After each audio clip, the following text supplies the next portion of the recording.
Celui qui s'apprête à marcher sur les pas de saint François d'Assise doit le savoir.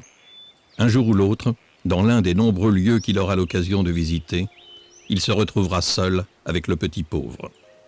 Et cette rencontre, il ne l'oubliera jamais. Peut-être sera-ce au pied de ces statues de bronze, là où inlassablement le chevalier du Christ tente de convaincre celui qui passe que la joie parfaite est dans l'abaissement, car c'est à ce moment-là que Dieu vous relève, que l'humilité est bien la mère de toutes les vertus, et qu'on arrive plus vite au ciel en partant d'une masure que d'un palais.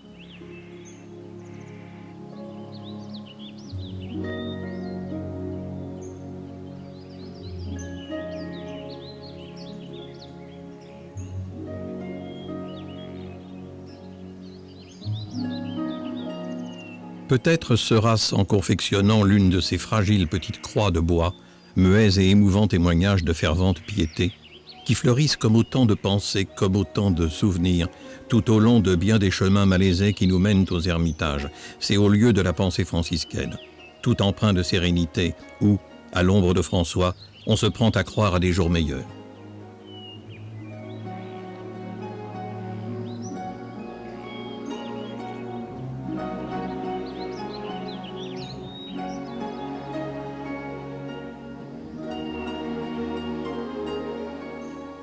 Peut-être sera-ce tout simplement lors d'une rencontre fortuite avec le Saint des Saints, dont le pape Benoît XV honorera la mémoire en proclamant que c'est de notre Seigneur l'image la plus parfaite qui fut jamais, dont l'unique objet fut de conduire les âmes à Jésus-Christ, à leur apprendre à le mieux connaître et à le mieux aimer, et qui restera à jamais dans nos cœurs, comme le dit Jean Héguen, pauvre parmi les pauvres, pour enrichir les hommes.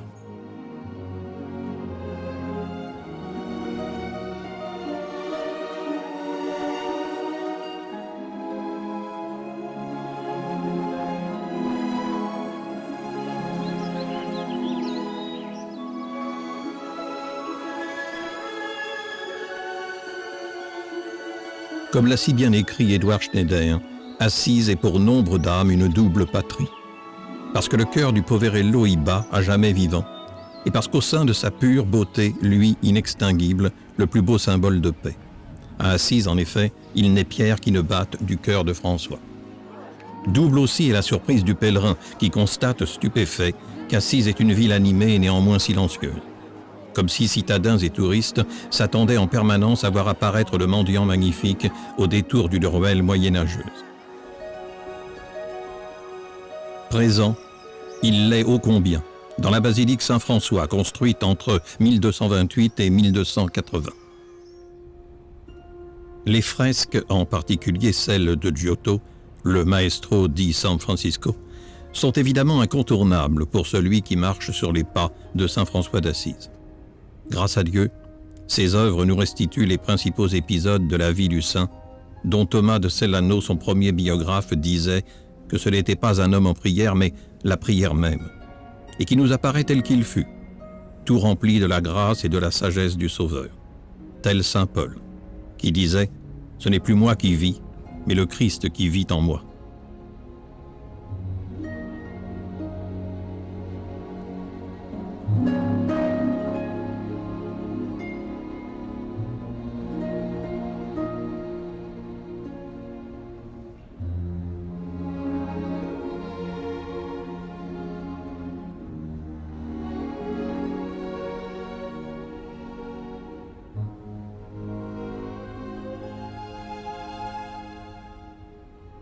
Saint François est né en 1181, à la fin de l'année, dans une partie de l'Italie sujette à de nombreux troubles politiques.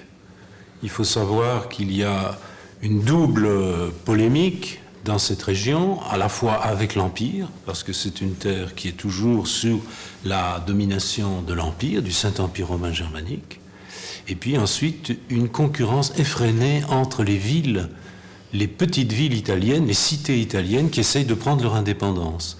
Donc la question de la liberté politique est centrale à l'époque où François voit le jour. Alors, ses parents appartenaient à une nouvelle classe, qui est la classe des bourgeois. En effet, jusque-là, les villes étaient surtout composées de paysans et de petits commerçants.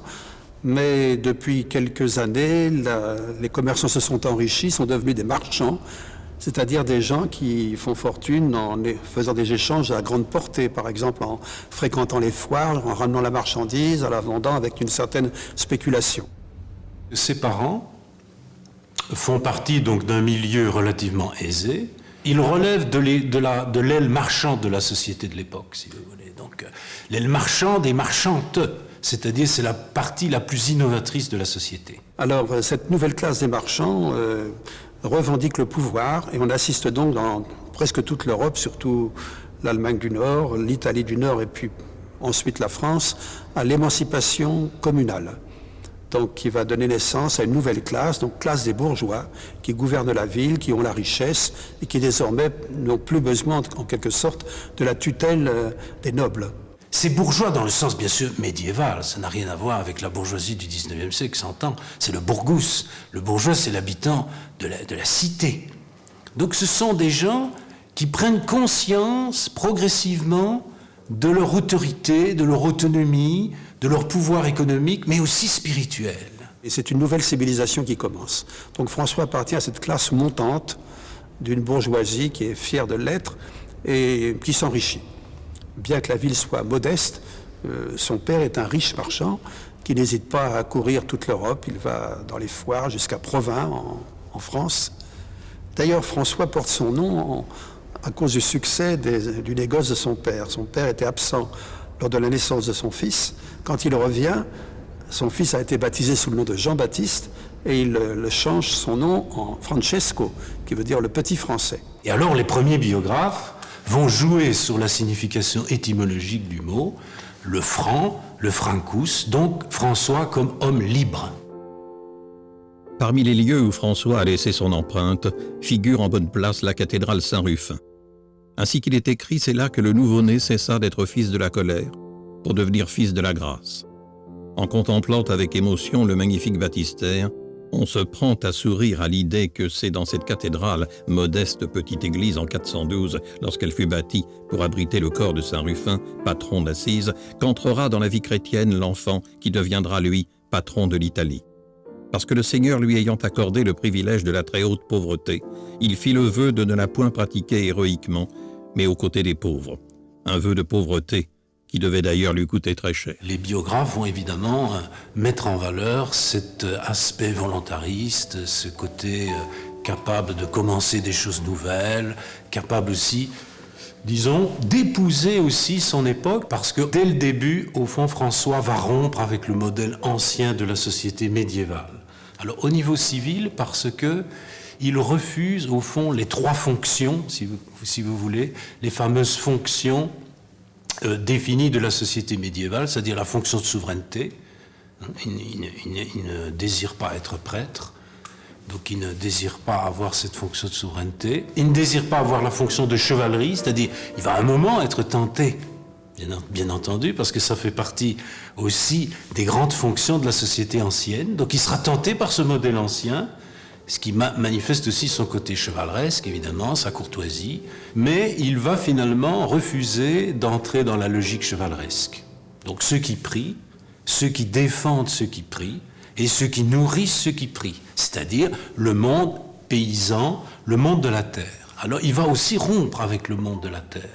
Non qu'il méprise les paysans, mais il ne veut plus avoir un rapport à la terre qui est un rapport de propriété, comme dans le monde bénédictin ou cistercien.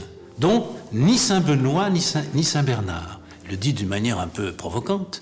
Ça ne veut pas dire qu'il n'aime ni Saint-Benoît, ni Saint-Bernard, mais c'est, si vous voulez, sa façon de manifester la rupture avec les trois fonctions anciennes. Ce qui l'a beaucoup influencé, c'est précisément son appartenance à la classe bourgeoise, qui était fondée sur le rôle de l'argent. Or, François constate très vite que l'idéal de fraternité qui est affiché par la commune ne profite qu'à une classe aisée.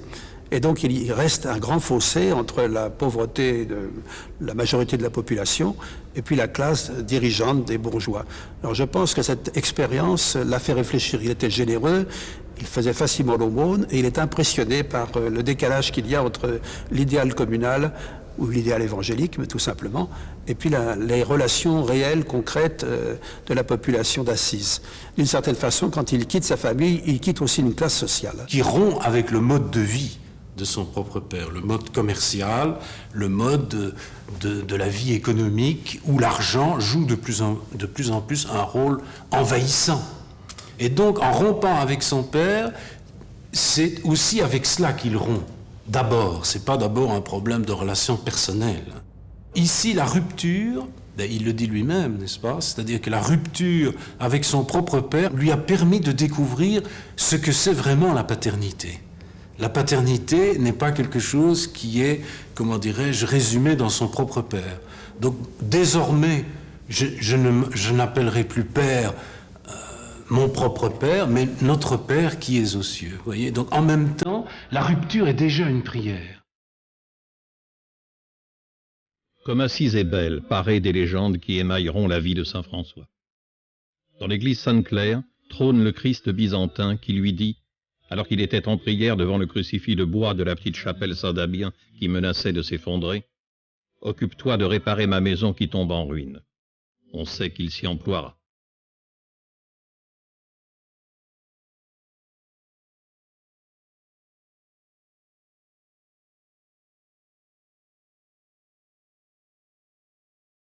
Des fresques évoquent le père de François qui, menaçant, tente désespérément d'atténuer l'effet miraculeux que produisirent sur son fils les paroles du Christ.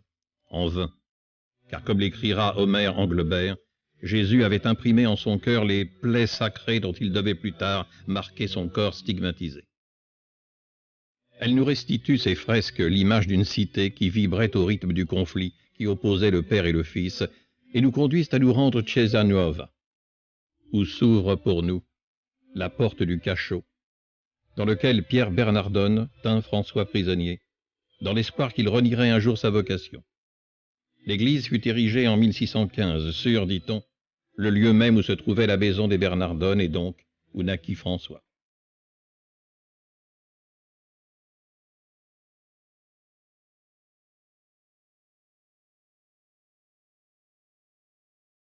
Toute proche, minutieusement restaurée, la rue où Pierre Bernardone tenait commerce, non loin de la place Sainte-Marie-Majeure. Sur cette place de légende, l'un des carrefours les plus fréquentés d'Assise, les pèlerins se pressent pour revivre avec François l'instant où, la voix amie s'étant emparée de son cœur et de sa pensée, il se dépouillera de ses vêtements avant de revêtir pour toujours la bure si chère aux frères mineurs.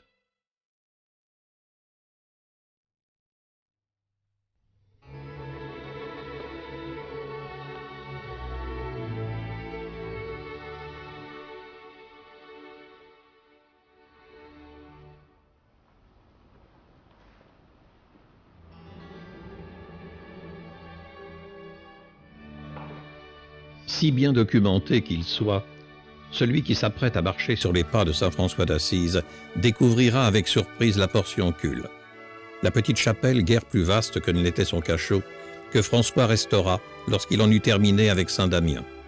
Enchâssée dans la basilique Sainte-Marie des Anges qu'on a érigée autour d'elle, la portioncule est le berceau de l'épopée franciscaine. François eut en ce lieu la révélation de sa vocation et épousa Dame Pauvreté. François est un enthousiaste de la pauvreté. Il en parle toujours en termes d'alliance, en termes sponsales. Pour lui, il a épousé la pauvreté et c'est devenu pour lui une espèce de leitmotiv de toute son existence. Sa piété passe par ses épousailles avec la pauvreté. La pauvreté pour François, c'est pas d'abord un vœu, c'est une relation particulière à Dieu. Parce que pour lui, être pauvre, c'est pas se priver de quelque chose. C'est reconnaître que tout ce que je possède, la nature, les éléments, Frère Soleil, viennent de Dieu. Que tout ce que j'ai comme talent, pour parler, pour avoir des relations avec les gens, d'intelligence, vous voyez, tous les dons artistiques et autres, tout vient de Dieu. C'est démêlé avec son père ayant marqué l'opinion. François avait quitté Assise pour vivre dans les bois qui cernaient la portioncule. Au retour d'un séjour à Rome, ses premiers disciples et lui se fixèrent dans la plaine à Rivo Torto et vécurent l'Évangile avec radicalité, en pauvreté absolue. Ils allaient y rester 10 ans. Un jour, bientôt, ce sera Sainte Marie de la Portioncule, car François souhaitait que l'ordre des frères mineurs croisse et se développe sous la protection de la Mère de Dieu. San Francesco, Dans les premières années de sa conversion, Saint François est venu habiter ici. E qui con I suoi primi 3 compagni, Bernardo, Pietro ed Egidio. Avec ses 3 compagnons, Bernardo, Pietro et Egidio, il fondera dans ce lieu la première communauté de vie de l'ordre des frères mineurs. Di vita dell'ordine dei frati. E uno degli altri fondamenti dell'ordine. L'un des autres fondements de l'ordre était la pauvreté. Pauvreté comme moyen de se purifier des maux de la société.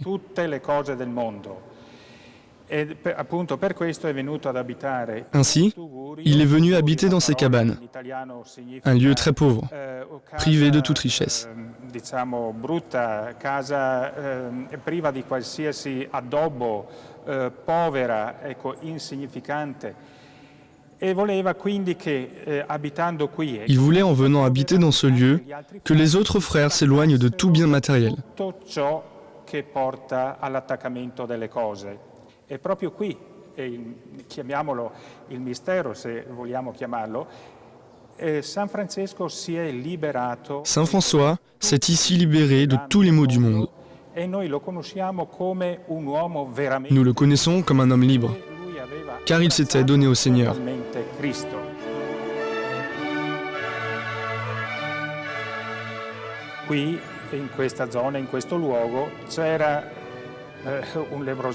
Près d'ici, il y avait une léproserie où se trouve la petite église de Sainte Marie-Madeleine.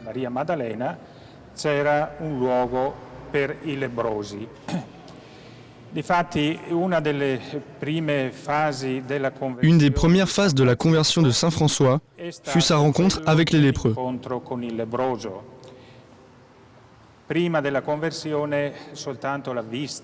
Avant sa conversion, Saint François éprouvait du dégoût envers ces malades. Provava una forte avversione verso questi malati. Un bel giorno si è trovato un lebbroso davanti. Un beau jour, il s'est retrouvé face à un lépreux. Il a voulu instinctivement s'en éloigner, mais il s'est fait violence, de telle sorte qu'il est descendu de son cheval, s'est approché du lépreux et l'a embrassé en le prenant dans ses bras. C'est à partir de cet épisode que la vie de Saint François s'en est trouvée changée. François est un homme authentique qui ne se contente pas de la rhétorique. Aimer les lépreux. Il avait ce profond dégoût en lui. Il a surpassé le dégoût. Il ne l'a pas nié. Et ça, je pense que c'est très important pour comprendre aussi à la fois sa propre conversion, vous voyez, surmonter son dégoût initial, n'est-ce pas, commencer quelque chose de nouveau dans sa vie. Ça peut être une leçon aussi qui a une signification universelle encore de nos jours, ces choses-là, n'est-ce pas? Non pas nier ce qu'on est, mais surmonter son dégoût pour s'ouvrir à autre chose, et ensuite, comme il dit, faire miséricorde aux lépreux, c'est-à-dire les servir concrètement. L'attention portée aux lépreux était pour lui sa préoccupation première. Il voulait que ses frères prennent aussi en charge les problèmes des plus défavorisés.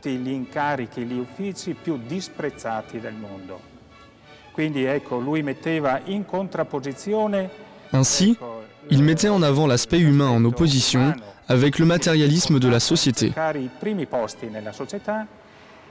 In contrapposizione di fronte ai dettami del Vangelo, che Cristo ci insegna invece a ricercare gli ultimi posti, e ce lo insegna lui stesso, perché Cristo, car le Christ disait qu'il était venu pour servir et non pour être servi.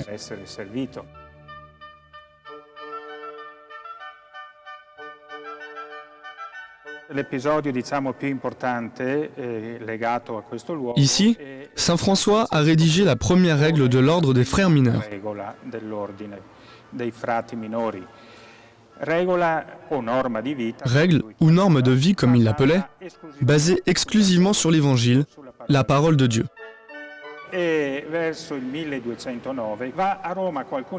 Vers 1209, il est allé à Rome avec quelques compagnons pour présenter sa règle au pape Innocent III, qui en approuva le contenu. Lorsque François va trouver Innocent III pour faire approuver son mode de vie, le pape va lui accorder de pouvoir prêcher la pénitence. C'est une forme de prédication secondaire. Et pour être sûr qu'il n'y ait pas de difficulté, il va obliger François et ses compagnons à devenir des clercs. Il va leur imposer la tonsure cléricale.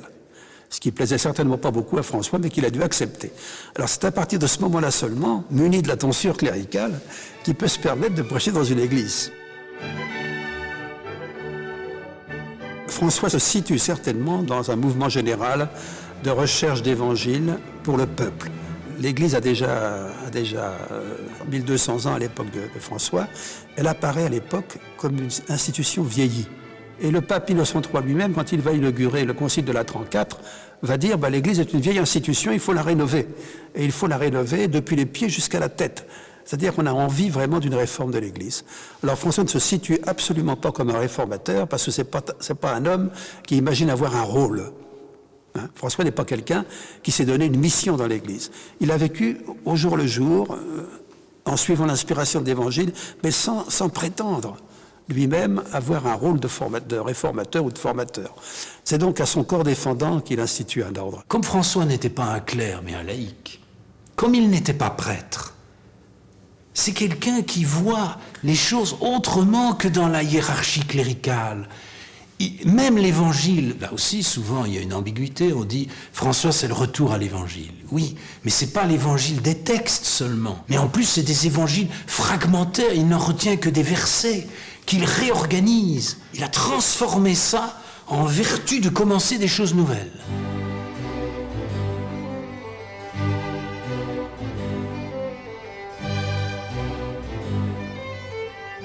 Ainsi, la Vierge Marie, pour qui, comme saint Bernard, le Poverello aura une dévotion particulière, en est témoin. François, démuni mais brûlant, a répondu à cette voix qui a retenti en lui et qui lui a proposé d'épanouir sa soif d'aimer et d'être aimé. En 3 mots, bref, mais beau comme l'amour. Quitte, donne, viens. Plus qu'ailleurs peut-être, c'est dans cette imposante basilique érigée entre 1569 et 1679 que le Poverello nous est le plus proche. C'est qu'on y trouve aussi la chapelle du Transit, où le petit pauvre mourut le 3 octobre 1226. On en voudrait presque à l'humble portioncule de briller de 1000 feux et d'occulter ainsi par son aura les attraits de la mythique basilique. Mais grâce lui soit rendue, qu'on se souvienne que c'est de cette chapelle de poche qu'on nomme encore Notre-Dame des Anges, car la croyance populaire prétend qu'on y entendit chanter des envoyés célestes, que s'élança le rayonnement du pauvre de Jésus-Christ, qui venait de comprendre que Dieu attendait de lui plus que de rebâtir des chapelles, qu'il participa à la restauration de l'Église. Chez François d'Assise, il y a une attention particulière à l'incarnation. Et donc, de ce point de vue-là, le rôle de Marie est très important. Par exemple, pour la pauvreté, François fait allusion à la pauvreté de Jésus et de sa Sainte Mère. Voyez ? Et même, il va imaginer une Vierge pauvre, ce qui n'est pas nécessairement dit dans les évangiles. Voyez ? Pour François d'Assise, Jésus a choisi la pauvreté et sa mère est pauvre comme lui. Et l'ordre franciscain doit s'inspirer de la pauvreté de Jésus et de sa mère. Voyez ? Par ailleurs, François a écrit une très belle salutation à la Vierge Marie, où il insiste sur la dimension maternelle de la Vierge Marie, qui est à la fois mère du Christ, mère de l'Église déjà. François a beaucoup aimé ce lieu parce que c'est là qu'il a construit les premières cabanes. Au début, il n'y avait pas de couvent, il y avait des cabanes de roseaux, de branches, qui étaient placées tout autour de cette petite église et qui délimitait un petit peu un périmètre spirituel qui était le lieu où les frères étaient en silence, priaient, etc. Et François a toujours conservé la nostalgie de cette primitive implantation qui était très pauvre, et donc il a voulu que la portioncule soit le lieu de la fondation de l'ordre, et il a demandé aux frères de toujours conserver à perpétuité cet emplacement et de toujours y mettre les meilleurs frères pour que l'office divin y soit récité ponctuellement et que les frères y vivent la pauvreté. Émouvante portioncule dans laquelle on pratiquait dans la joie les vertus des premiers temps apostoliques, celles de l'Évangile. Humilité, prière, travail, chasteté, obéissance et pauvreté. Socle indéflectible du message franciscain, elle peut s'enorgueillir avec saint Damien, préau du paradis, de ce que 8 siècles plus tard, le monde entier envie Assise. Le cœur battant de cette Ombrie, Galilée de l'Italie, où perdure le souvenir de celui dont le cœur avait pénétré le secret de toutes les choses créées, et de celle qui, répondant à l'appel divin, succomba, écrasée sous le poids du total abandon. Mais comme l'a dit saint François de Sales, on aurait tort de se plaindre qu'un flambeau se consume en éclairant les autres. C'est dans la portioncule, écrit plaisamment Édouard Schneider, qu'une jeune fille vint tendre ses cheveux aux ciseaux de François et prendre le voile afin de s'engager elle aussi dans les voies du renoncement, de la charité et de la paix. Comme on le sait, jamais n'exista d'union plus intime et harmonieuse qu'entre Sainte Claire, que François appelait sa chère petite plante spirituelle, et l'Orphée du Moyen-Âge. Jamais 2 âmes ne s'accordèrent mieux. Claire a entendu parler de François parce que François a quêté sa nourriture dans toutes les maisons d'assises. La famille Favoranet avait une maison proche de la cathédrale Saint-Rufin. Il est probable qu'un jour ou l'autre, François est venu frapper à la porte de cette maison comme il le faisait pour toutes les maisons d'assises. Et on nous dit que Sainte Claire, dans son enfance, sous l'influence de sa mère, était très bienveillante pour les pauvres. Première relation. Deuxièmement, elle a dû l'entendre prêcher, certainement, puisque François a prêché à plusieurs reprises dans les diverses églises d'Assise, soit à Saint-Georges, soit même à Saint-Rufin. Et là encore, elle a été marquée. Et puis, il y avait le bouche à oreille. L'événement de plusieurs enfants de la bourgeoisie d'Assise, ou même de la paysannerie d'Assise, suivant François, ça faisait tout de même parler, jaser. On ne peut pas imaginer que les contemporains aient ignoré cette espèce d'engouement pour la pauvreté franciscaine. Claire d'Assise est sûrement une jeune fille de la noblesse moyenne, disons, qui a entendu que François développait un retour à l'évangile qui l'a fasciné, qui a séduit cette jeune fille. C'est une toute jeune fille, n'est-ce pas? Et qui donc a renoncé aussi à, comment dirais-je, au parcours obligatoire de la jeune fille de moyenne noblesse, de trouver un bon parti, de se marier, d'avoir une nombreuse famille et de fonder.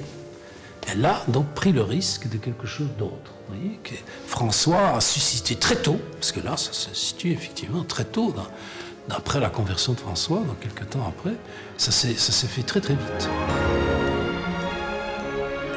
Et donc, Claire a l'intuition que sa vie désormais doit se mener aussi à la poursuite de l'Évangile. Pendant la cérémonie des rameaux, avec l'approbation de l'évêque, elle décide d'aller rejoindre François. Claire développe une vie franciscaine originale. Ce n'est pas la version féminine de l'ordre de Saint-François. Comme il y a des dominicaines, comme il y a des cisterciennes, des bénédictines. Les bénédictines, c'est Saint-Benoît. Saint-Bernard, c'est la référence. Saint-François, c'est la référence pour les frères mineurs. Mais Claire a fait sa propre règle. Claire d'Assise va toujours revendiquer le patronage de François. Elle va d'ailleurs s'inspirer profondément de la règle de François pour écrire sa propre règle, et elle va décider que son ordre, son monastère et ceux qui suivront, qui vont être fondés par la suite, soient toujours sous la tutelle des frères mineurs. On retiendra que lorsqu'il souffrait de n'être point obéi de ses Clarisses, François grommelait « C'est le Seigneur qui nous a préservé de prendre des épouses, mais qui sait si ce n'est pas le diable qui nous a envoyé des sœurs ?» Preuve que celui qui s'apprête à marcher sur les pas de saint François d'Assise aurait tort de l'imaginer austère et non pourvu d'humour. François n'a jamais fait de séjour continu. D'une part, il était toujours sur les routes pour annoncer l'Évangile, et il avait partagé sa vie en 2 temps. Il y avait un temps de prédication et un temps de retraite dans les ermitages. Il a fréquenté en particulier les Carceri, bien sûr, mais aussi les celles de Cortona, Cella, de Cortona. Et puis d'autres, plusieurs épisodes, soit racontés par les Fioretti, soit dans les biographies primitives, nous le montrent à l'Alverne, nous le montrent dans des ermitages de Spello, ou bien de la Foresta, ou Poggio Bustone, enfin il y a divers lieux, Greccio également. Il fréquente des lieux. On a l'impression que sa vie est partagée, on pourrait presque dire 2 mois en prédication et 1 mois en solitude.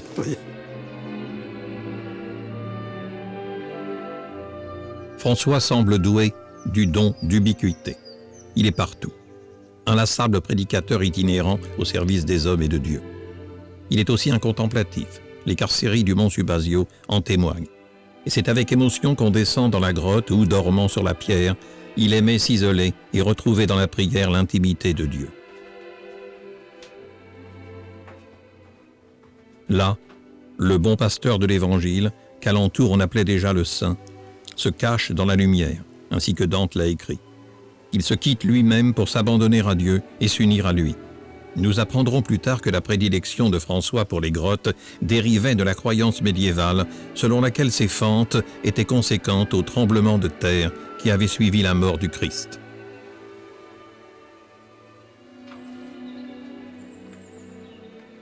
La légende et l'histoire se sont unies pour faire des carcéries le symbole entre tous pittoresque et instructif de la vie érémitique franciscaine, écrit Édouard Schneider. Un nid d'innocence. Un foyer de poésie qui illustre l'image bucolique d'un frère qui glisse en silence à l'ombre de l'arbre au pied duquel François parlait aux oiseaux. À son approche, leurs chants redoublent. Sans doute se sont-ils transmis de siècle en siècle, de branche en branche, le message du Poverello que celui qui s'apprête à marcher sur les pas de saint François d'Assise méditera avec ferveur lorsqu'il le lira sur le bois du cœur de saint Damien. Non la voix, mais la foi.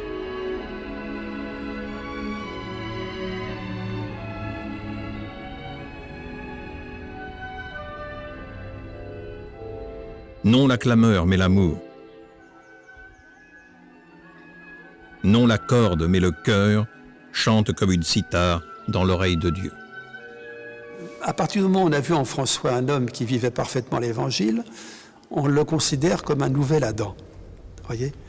Et donc, Adam, dans le paradis terrestre, est l'ami des animaux. Il n'a pas peur, il ne provoque pas la peur. Le frère loup, le frère vent, le frère soleil, vous voyez, tout l'univers, en quelque sorte, est l'expression de la parole de Dieu, donc du Fils, du Christ, qui est le modèle de toute la création. Et donc, en m'adressant à tous les éléments de la créature, quelque part, je retombe dans l'imaginaire de Dieu, car Dieu a créé le monde en regardant son Fils, n'est-ce pas ? Donc, on va dans l'inconscient de Dieu, nous est manifesté par les éléments du monde, par toute sa créature, ennemi ou ennemi, sauvage ou civilisé, proche ou lointain, en bonne santé ou lépreux. Vous voyez, il y a une cohérence. François, d'ailleurs, a une parole qui est rapportée, je crois, dans les Fioretti. Il dit « Les frères mineurs sont comme des oiseaux. Ils portent un habit gris ou noir ou foncé. Ils sont humbles dans la nature, comme les oiseaux, et ils s'envolent aux 4 coins du monde pour annoncer l'Évangile. »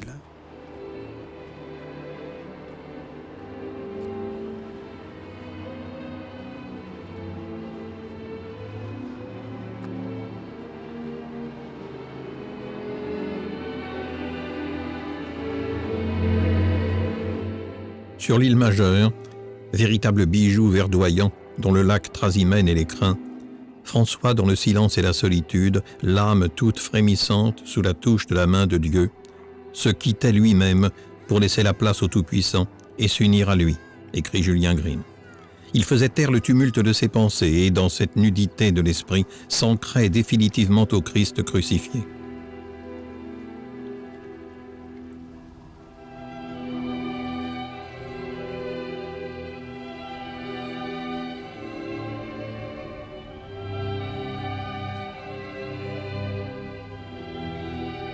Il répandait alors des larmes de joie qui calmaient l'impétuosité du feu qui le consumait. Il savait, lui, que comme le dira plus tard si joliment Patrice de la Tour du Pin, Dieu ne demande pas l'impossible, il le donne. Mais qu'on ne se méprenne point, François n'était pas pour autant sourd au bruit du monde. Ce monde qui, dira frère Égide, est une horreur pour les méchants et pour les bons, une merveille. Comme tant d'autres, à l'aube de ce XIIIe siècle qui sera le grand siècle chrétien, François rêve de délivrer les lieux saints, pacifiquement. « Vous annoncez la paix, répète-t-il à ses compagnons, ayez-la dans le cœur. en pleine 5e croisade, François est parti en Orient pour dire l'évangile aux musulmans, et aussi dans l'espoir de vivre le martyr. Et alors, on ne sait pas très bien comment ça a pu se passer. Toujours est-il qu'il a rencontré le sultan, il a franchi les lignes des croisés, il a rencontré le sultan, et il n'est pas mort, il n'a pas été mis à mort. D'abord, il a rencontré un sultan qui était un humaniste, qui souhaitait certainement autre chose que la croisade, et que les combats.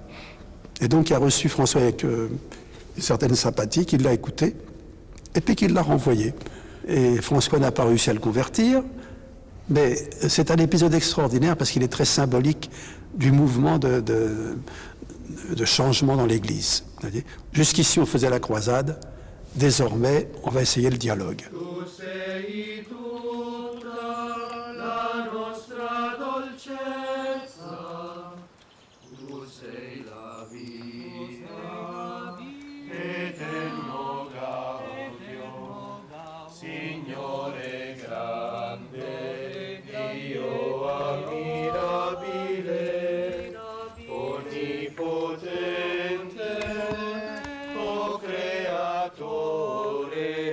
Celui qui s'apprête à marcher sur les pas de saint François d'Assise connaîtra la frustration. Il lui sera impossible de visiter tous les ermitages où le Poverello a laissé son empreinte. Confrontés au même problème, notre choix s'est porté sur 3 d'entre eux, particulièrement évocateurs de la vie de François, Fonte Colombo, où au terme de 40 jours de jeûne, il écrivit la version définitive de sa règle, Greccio et l'Alverne. Ici comme ailleurs nous apparaît, tel qu'il fut, le Poverello. Nous sommes devant la chapelle Sainte-Marie-Madeleine. Cette chapelle était déjà construite quand Saint François est arrivé à Fonte Colombo. Cette petite chapelle est du XIe siècle. À l'intérieur, il y a quelques fresques de cette époque. D'autres fresques ont été ajoutées après que Saint François soit venu. Il y a surtout une fresque sur Marie-Madeleine. Lorsque l'on trouve une représentation de Marie-Madeleine, cela signifie qu'il y avait des ermites. À l'intérieur, Saint François a eu l'occasion de prier énormément, d'être en compagnie de ses frères, et il a surtout pu se dévouer à la Sainte Vierge et se fier à elle pour écrire la règle.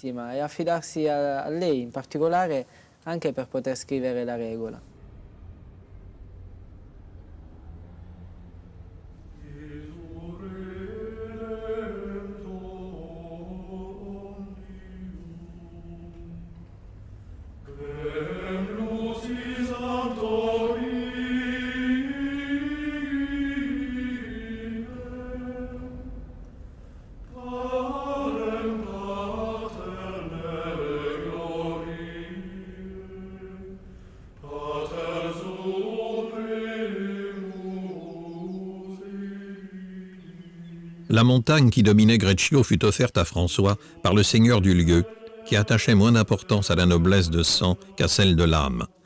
Un message qui rejoignait celui de notre saint, qui considérait depuis sa conversion que la lèpre de l'âme était plus repoussante que celle du corps. François fonda à Greccio un petit ermitage dans lequel une des grottes fut aménagée en chapelle. Et c'est dans cette chapelle que l'on date ce qu'on appelle communément le Noël de Greccio.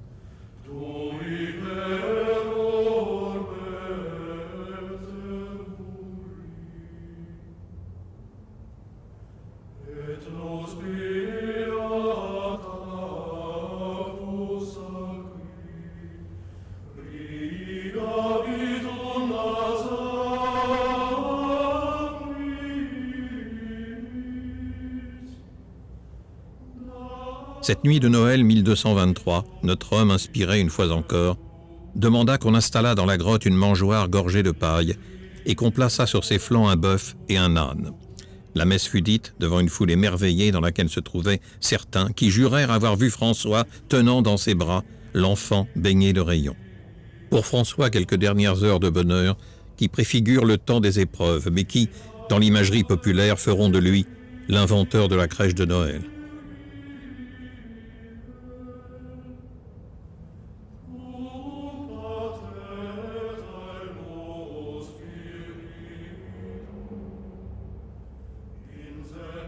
ce qui importe pour les médiévaux, avant de savoir la causalité, c'est la signification du signe. Pas qui le cause, mais qu'est-ce que signifie ce signe qui nous apparaît.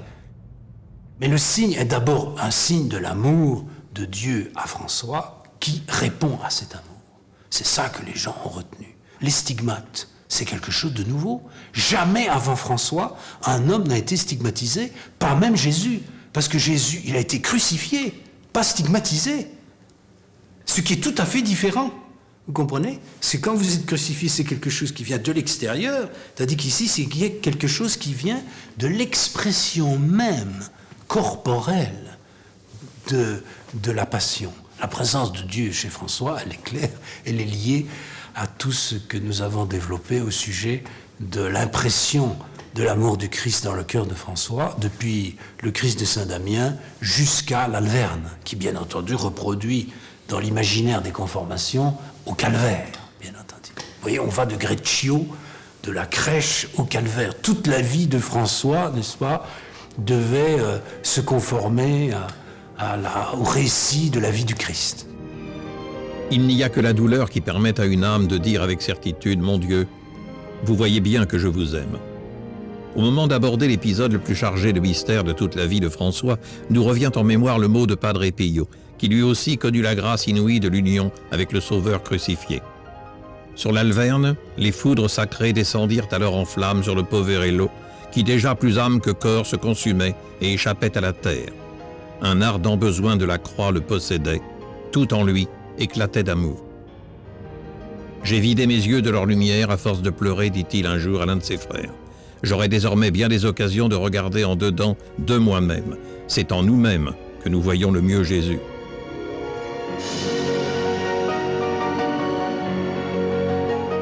À peine François eut-il le temps d'ajouter quelques mots à son Cantique des créatures, l'un des plus beaux chants de joie qui fut jamais écrit.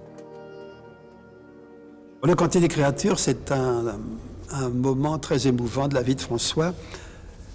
Alors ça, c'est parfaitement historique, puisque d'une part, les récits sont bien clairs, et d'autre part, le texte, nous le possédons. Le texte qui est écrit non pas en latin, comme la plupart des écrits de François, qui ont été dictés, et souvent dictés en langue vulgaire, mais traduits en latin par ses secrétaires.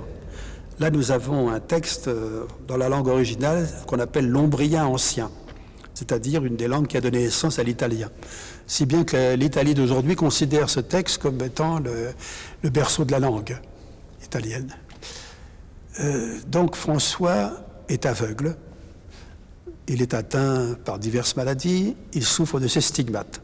Et en plus, il vit dans une profonde tristesse en voyant l'évolution de l'ordre. Il se réfugie auprès de Sainte-Claire, qui lui fait bâtir donc une petite cellule à proximité du monastère. Il y passe une nuit épouvantable, où il est dérangé par des rats, en particulier qui étant probablement des laireaux qui sont dans les feuillages de la baraque, et donc il ne peut pas dormir, il est très, très, très malade. D'après certains récits, il est visité par un ange musicien, qui joue de la viole sur 2 baguettes, voyez, et qui provoque une musique céleste qui console profondément François. Au réveil, il appelle le frère Pacifique, un de ses compagnons, et François le charge de mettre en poésie et en musique des phrases qu'il va lui dicter. Voyez, et donc il lui dicte un cantique qui est la gloire de Dieu créateur, le Père qui a donné toutes choses pour sa splendeur, pour sa gloire. Et alors il va louer tour à tour le soleil, qui est le symbole de Dieu, la lune qui éclaire la nuit, les étoiles qui sont précieuses et belles, l'eau qui est chaste et pure, le feu qui est violent et courageux, le vent qui permet à l'air d'être renouvelé, etc. Donc tour à tour, il voit chacune des créatures dans leur symbole primitif, leur symbolisation primitive. C'est tout ce dont l'homme a besoin pour vivre, la création a besoin pour se développer. Et de tout cela, il fait référence au Créateur avec cette très belle phrase que tout cela nous donne signification de Dieu. C'est-à-dire que dans la tradition franciscaine et même dans la théologie franciscaine, on s'intéresse moins aux êtres pour ce qu'ils sont que pour ce qu'ils signifient.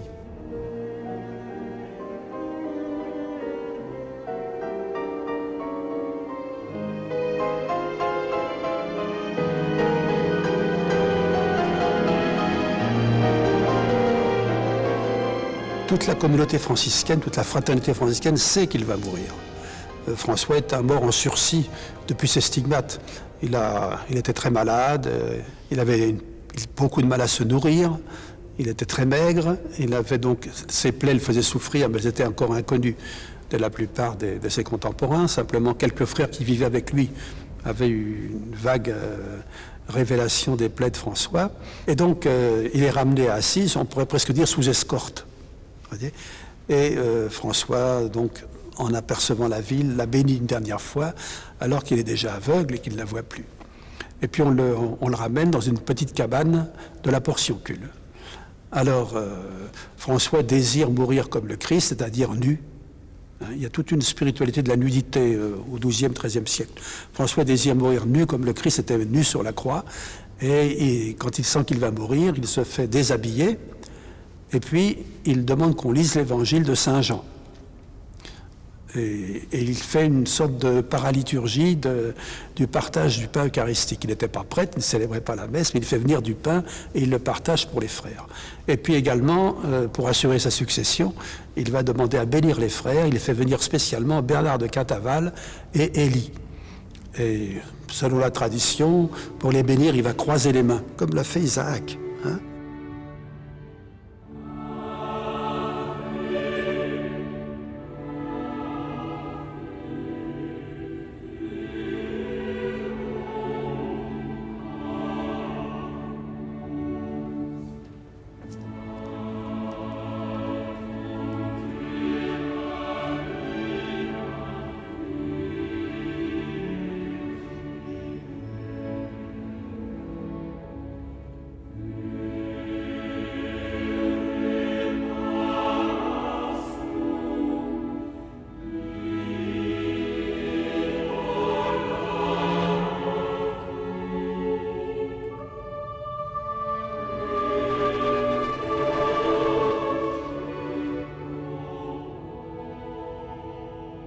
Saint François d'Assise est un personnage dont la vocation aussi est théâtrale.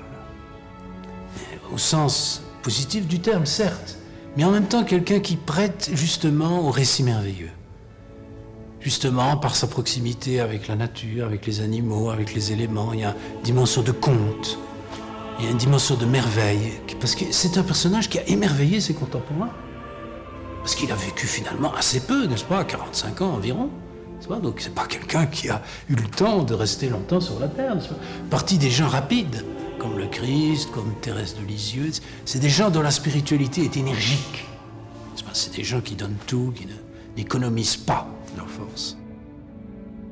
François continue à être un ferment de vie et de réconciliation et de paix authentique parce que sa spiritualité et sa vie mystérieuse, je dirais plutôt que mystique, je dirais sa vie mystérieuse, n'est-ce pas? C'est à la fois quelqu'un qui est proche du mystère et qui le rend proche. C'est ça ce que j'appelle une vie mystérieuse, n'est-ce pas?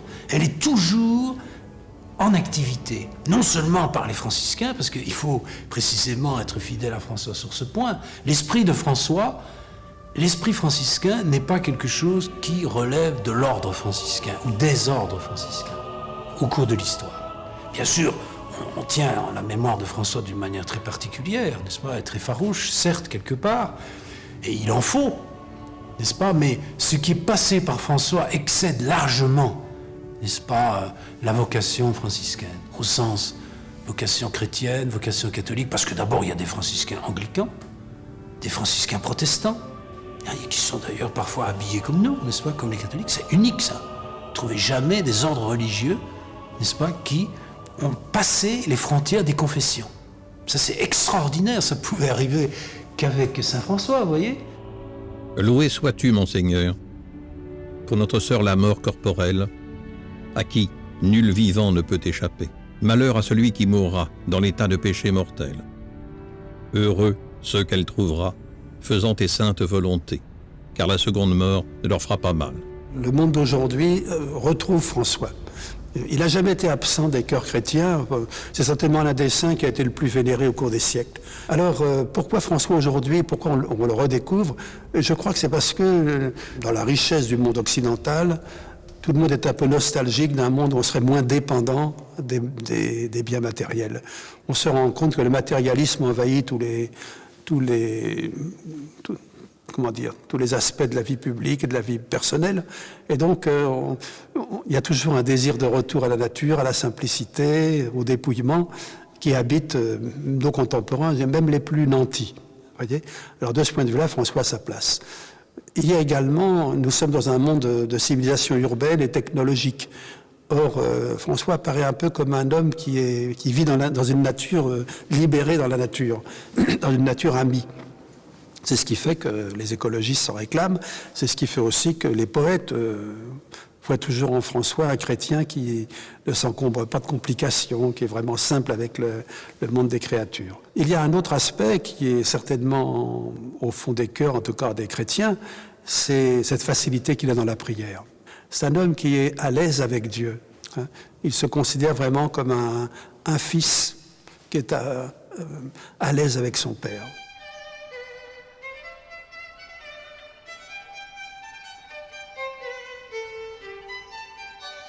Le Poverello voulait être chevalier.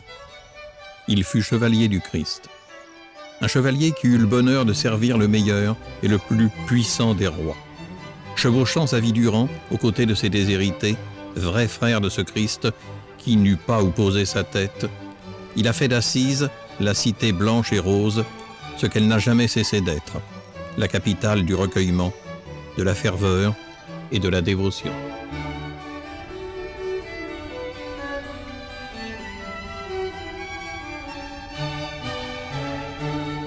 Thomas d'Ecléton a dit « Il n'est personne qui meure aussi solitaire et délaissé qu'un pape ». Celui qui aura marché sur les pas de saint François d'Assise pourra dire qu'il n'est personne qui mourut aussi solitaire et délaissé que le petit pauvre. Il saura aussi que, comme dit le poète, c'est dans la contemplation de la nature et dans l'étendue de son propre cœur qu'il faut chercher ses réflexions et ses pensées.